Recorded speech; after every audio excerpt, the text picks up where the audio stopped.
بیٹے بس ماشاءاللہ. السلام علیکم ورحمۃ اللہ وبرکاتہ. الحمد للہ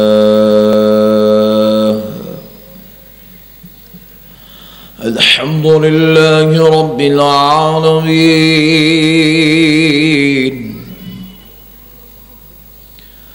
والصلاة والسلام على سيد الأنبياء والمرسلين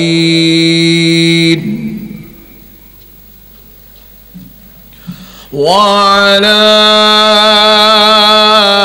آله وصحبه أجمعين الأكرمين.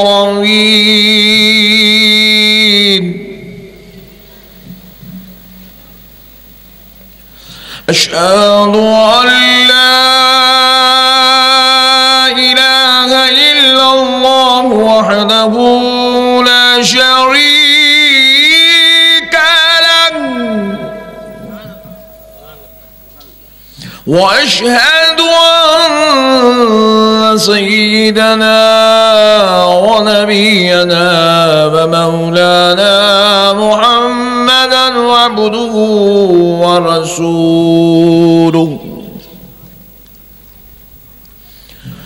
أما بعد فأعوذ بالله من الشيطان الرجيم.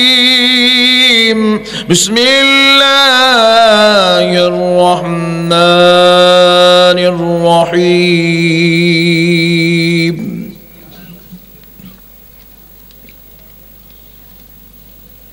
قال أنا خير منه خلقتني من نار وخلقته من طين. قال فاخرج منها فإنك رجيم وإن عليك لعنتي إلى يوم الدين. قال رب فأنذرني إلى يوم يبعثون. قال فإنك من المنذرين إلى يوم الوقت المعلوم. قال فبعزتك لأغوينهم أجمعين إلا عبادك المخلصين. صدق الله العظيم وبلغنا رسوله النبي الكريم.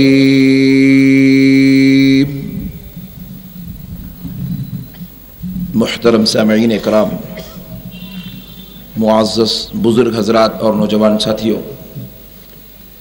یہ اللہ رب العزت کا بہت ہی بڑا احسان عظیم ہے اور اس کے پیارے حبیب رحمت للعالمین صلی اللہ علیہ وآلہ وسلم کی لطف و عنایت ہے کہ آج سرکار غوث پاک رضی اللہ تعالی عنہ سے منسوب اس مقدس اور مبارک جلسے میں ہم سب کو جمع ہونے کی سعادت اور توفیق نصیب ہوئی ہے. سینکڑوں کی تعداد میں بیٹھے ہوئے عاشقان رسول و عاشقان غوث اعظم کا میں بے حد مشکور ہوں، جنہوں نے اس ناچیز سے سرکار غوث اعظم رضی اللہ تعالیٰ عنہ کا ذکر سننا پسند کیا اور مجھے دعوت دی. اور آپ سن رہے ہیں، آپ کے لیے جتنی بڑی سعادت مندی کی بات ہے، میں اللہ کا، اس کے رسول کا اور سرکار غوث پاک کا ذکر کروں گا. خدا کی قسم اس سے بڑی میرے لیے یہ سعادت مندی کی بات ہے کہ آپ جو سن رہے ہیں، یہ جو سعادت مندی ہے میں بیان کر رہا ہوں، میرے لیے بڑی سعادت مندی کی بات ہے. اور یہ سعادت مندی کا موقع آپ حضرات کے توسط سے، ذریعے سے مجھے نصیب ہوا ہے، تو میں اس پر اللہ تبارک و تعالیٰ کا شکر بجا لاتا ہوں کہ پروردگار نے اس لائق تو بنا دیا کہ بزرگوں کا ذکر کر لیں، ورنہ اللہ اگر یہ فضل اور یہ کرم آپ پر اور ہم پر نہیں کرتا تو شاید آج کسی دنیاوی مجلس میں بیٹھتے، دنیاوی گفتگو کرتے، شیطانی گفتگو ہوتی، شیطانی شرپسندوں میں بیٹھتے، تو نعوذ باللہ من ذالک وہ ہمارا وقت بھی برباد ہوتا اور ہمارے لیے گناہ کے انبار جمع ہوتے۔ تو یہ اللہ کا بہت بڑا احسان ہے کہ پروردگار نے ہمیں یہاں بیٹھنے کی توفیق عطا فرمائی۔ ہم کچھ دیر سرکار غوث پاک رضی اللہ تعالیٰ عنہ کا ذکر کرتے ہیں۔ جب سے آپ ماشاءاللہ 1.5 گھنٹے تک علامہ سید رضوان پاشا قادری صاحب کا خصوصی ایمان افروز خطاب سماعت فرما رہے تھے، اور اب اپنے اس بھائی سے کچھ آپ ذکر جمیل سماعت کر لیں گے، تو میں اپنی گفتگو کا آغاز قرآن شریف کے حوالے سے اور اس واقعے کو جو قرآن میں بیان کیا گیا ہے اس واقعے کو بھی انشاءاللہ تعالی میں کچھ دیر آپ کی خدمت میں پیش کرتا ہوں، عرض کرنے کی سعادت حاصل کرتا ہوں تاکہ ہم اس سے کچھ اچھی باتیں حاصل کر لیں۔ کائنات میں جو سب سے پہلا واقعہ ہوا تھا، جس کو لوگوں کے سامنے اللہ رب العزت نے خود قرآن شریف کے ذریعے پیش کیا، وہ واقعہ ہے کہ اللہ رب العزت نے حضرت آدم علیہ السلام کو سجدہ کرنے کا حکم دیا ابلیس کو حکم دیا کہ تم آدم علیہ السلام کو سجدہ کرو۔ حضرت آدم علیہ السلام کو سجدہ کرنا تھا ابلیس کو، تو ابلیس نے حضرت آدم علیہ السلام کے سجدہ کرنے کا انکار کر دیا، کہا کہ میں آدم علیہ السلام کو سجدہ نہیں کروں گا۔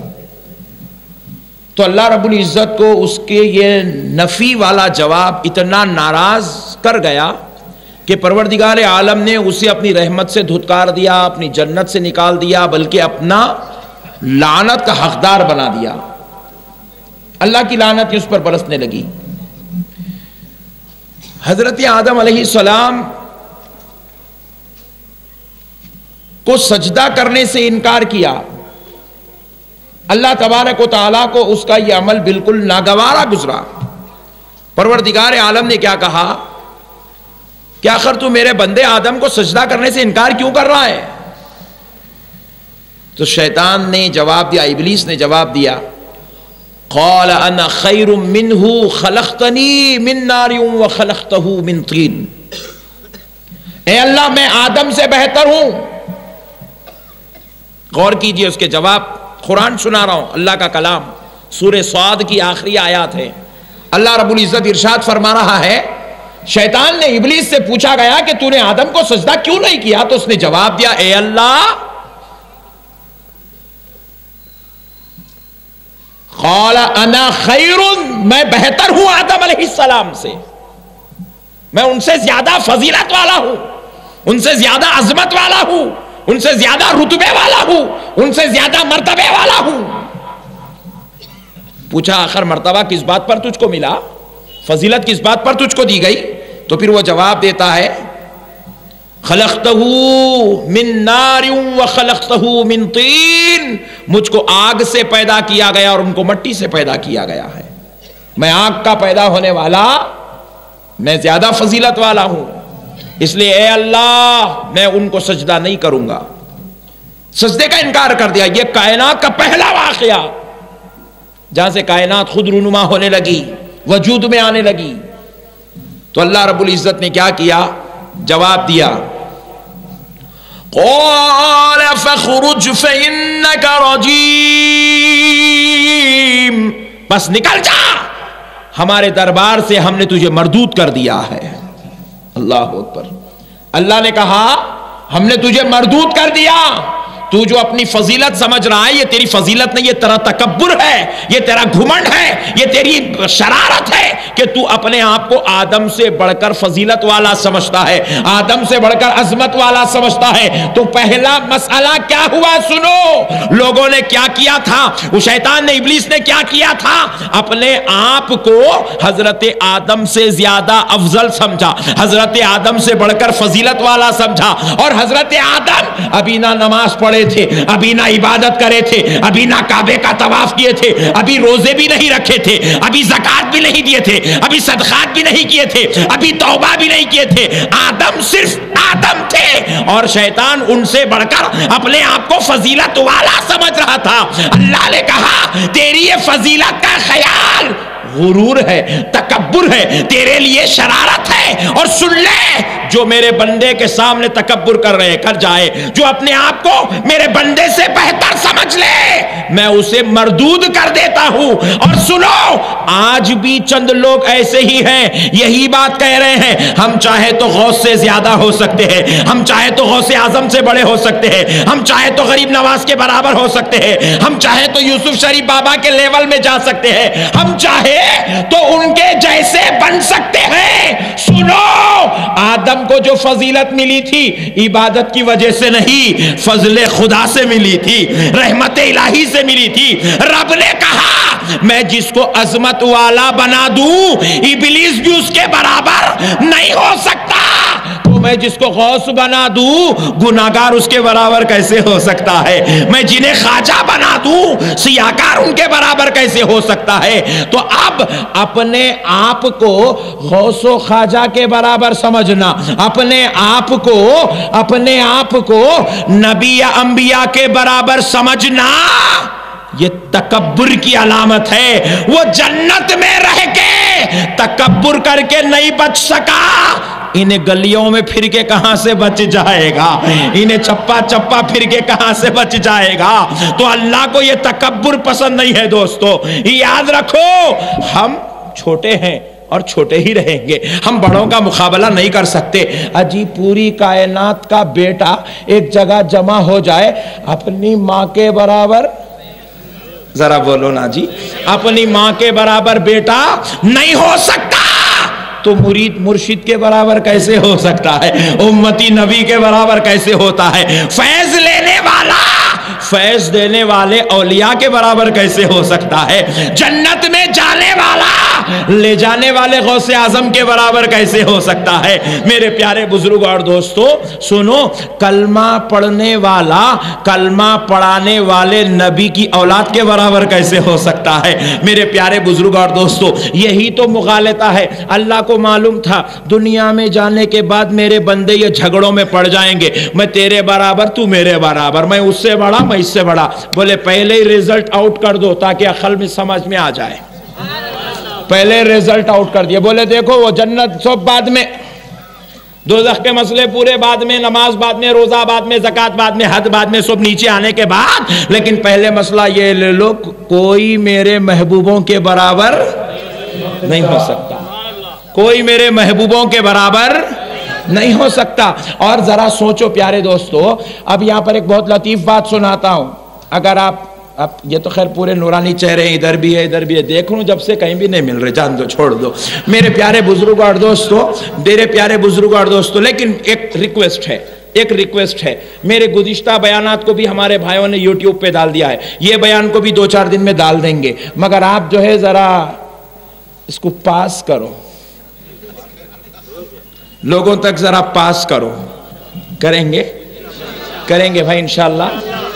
تو پیارے بزرگ اور دوستوں میں ایک مسئلہ پوچھتا ہوں، اللہ رب العزت کہہ رہا ہے فَخْرُجْ فَإِنَّكَ رَجِيمٌ، میں آج قرآن سمجھا رہا ہوں، آج کوئی مذاق نہیں، صرف قرآن، آج کوئی ادھر ادھر کی بات نہیں، صرف قرآن۔ اللہ رب العزت شیطان سے کہہ رہا ہے فَخْرُجْ فَإِنَّكَ رَجِيمٌ، پس نکل جا، ہم نے تجھے مردود کر دیا ہے۔ کہاں سے نکالا جا رہا ہے؟ پوائنٹ ٹو بی نوٹڈ، کہاں سے نکالا جا رہا ہے؟ جنت سے، ذرا زور سے سبحان اللہ، جنت سے نکالا جا رہا ہے۔ میں نے پوچھا اے اللہ کیا کر کے نکال رہا ہے؟ بولے مردود بنا کے نکال رہا ہوں، ہم نے تجھے مردود کر دیا ہے اور تجھ پر لعنت ہے، قیامت کی صبح تک تجھ پر لعنت ہے، نکل جا۔ ہم نے پوچھا مولا اس کو جنت سے آپ کیوں نکال رہے ہیں؟ وہ بھی مردود کر کے، ذلیل و خوار کر کے، رسوا کر کے، مایوس کر کے، نعمتیں چھین کے، مرتبہ چھین کے، عزت چھین کے، لعنت بھیج کے نکال رہے ہیں۔ مولا آپ اسے جنت سے کیوں نکال رہے ہیں؟ ذرا سوچو دوستو، غور کرنے والی بات ہے۔ ایک نکتہ اگر کوئی مسلمان یہ سمجھ گیا، قیامت تک وہابی نہیں بنتا، قیامت تک بدعقیدہ نہیں ہو سکتا، قیامت تک گمراہ نہیں ہو سکتا، روزانہ درگاہ کو تو جا سکتا ہے۔ خالی یہ مسئلہ سمجھنے کی ضرورت ہے، یہ مسئلہ سمجھنے کی ضرورت ہے دوستو۔ ذرا غور کرو، شیطان کو جنت سے نکالا گیا، شراب پیا تھا، زنا کیا تھا، چوری کیا تھا۔ پیارے دوستو، شیطان کو جنت سے کیوں نکالا گیا؟ کیا نماز چھوڑ رہا تھا؟ کیا زکوٰۃ نہیں ادا کرتا ہوں بولا تھا؟ کیا اللہ تعالیٰ کی نافرمانی میں، نعوذ باللہ اللہ کی خلاف ورزی میں، اللہ کی شان میں گستاخیاں کہنے لگا تھا؟ نہیں۔ اللہ کی شان میں کچھ بے ادبیاں بولنے لگا تھا؟ نہیں۔ پھر کیا کیا تھا کہ شیطان کو دوزخ سے نکالا جا رہا ہے؟ تو جواب ملا، سنو بندو، اس کی بغاوت مجھ سے نہیں ہے، یہ میرے محبوب کی گستاخی کر بیٹھا ہے، یہ میرے محبوب کا بے ادب ہو گیا ہے۔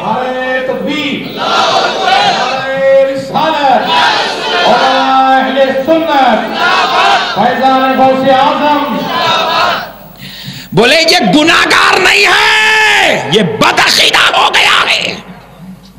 عمل میں فرق نہیں آیا، عقیدے میں فرق آیا ہے۔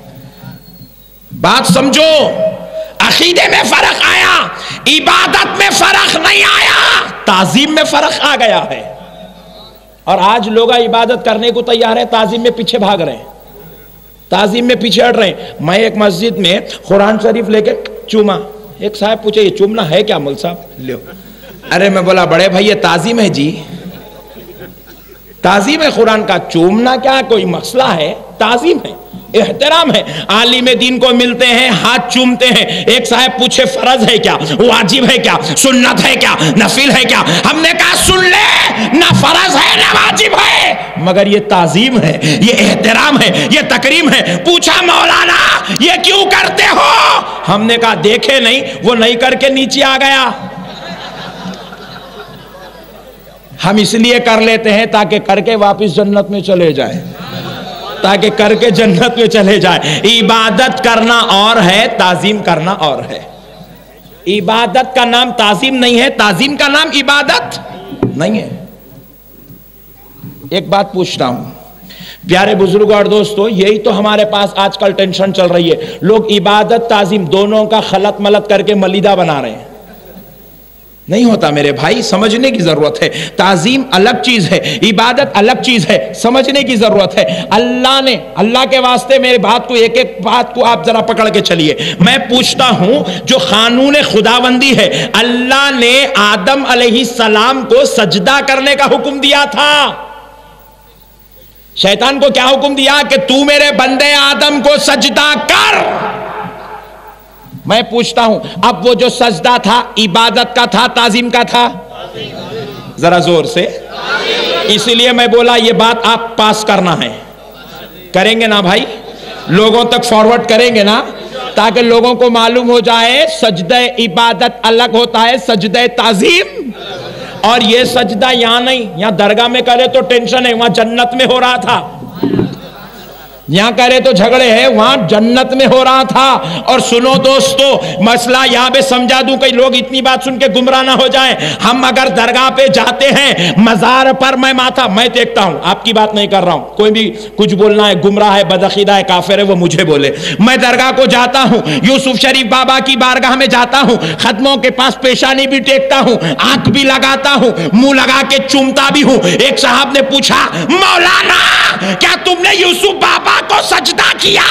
میں نے کہا تجھے وہ کہاں سے دکھا؟ بولے پورا جھک گئے نا، پورا جھک گئے نا۔ میں نے کہا نادان، وہ جھکنا سجدہ نہیں تھا، تیری سمجھ کا قصور ہے۔ میں یوسف بابا کے قدموں کو چوم رہا تھا، میں یوسف بابا کے قدموں کو چوم رہا تھا۔ تو پیارے بزرگ اور دوستو، ہم جو کرتے ہیں وہ سجدہ نہیں ہے، وہ قدم بوسی ہے، وہ قدم بوسی ہے، وہ قدم بوسی ہے۔ اور خدا کی قسم، قدم بوسی کرنا حدیث سے ثابت ہے، حدیث سے۔ آج وہ موضوع نہیں ہے، پھر کبھی آپ بلائیں گے تو انشاءاللہ تعالی دست بوسی اور ختم بوسی پہ گفتگو کریں گے. آج وہ موضوع نہیں ہے، ورنہ حدیث کی کتابیں لائیں گے اور آپ کو سنائیں گے. خدا کی قسم صحابہ کی رسول اللہ کی کرتے تھے، بولیں گے تعظیم تھی، نہیں، رسول اللہ کی تو کرتے ہی کرتے تھے. صحابہ آپس میں صحابہ کی دست بوسی بھی کرتے تھے اور ختم بوسی بھی کرتے تھے، قدم بوسی بھی کرتے تھے. بہرحال پیارے بزرگوں اور دوستو، اللہ نے کیا کیا؟ شیطان سے کہا آدم کو سجدہ کر. سجدہ کیا تھا؟ تعظیم تھا. ذرا بولیں بھائی.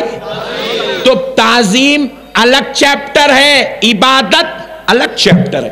اب اگر کوئی صاحب بولے یہ میری والدہ ہیں اور یہ میری والدہ ہیں، ان تو بازو والے بولے میاں تمہارے بہن ہے نا والدہ؟ ارے ہاں نہیں، دونوں ایک جیسے دکھے تو میں والدہ ہی سمجھا. عورت ایک جیسی ہی ہوتی ہے، ماں اور بیٹی صورت شکل میں بھی ایک جیسی ہوتی ہے، لیکن دونوں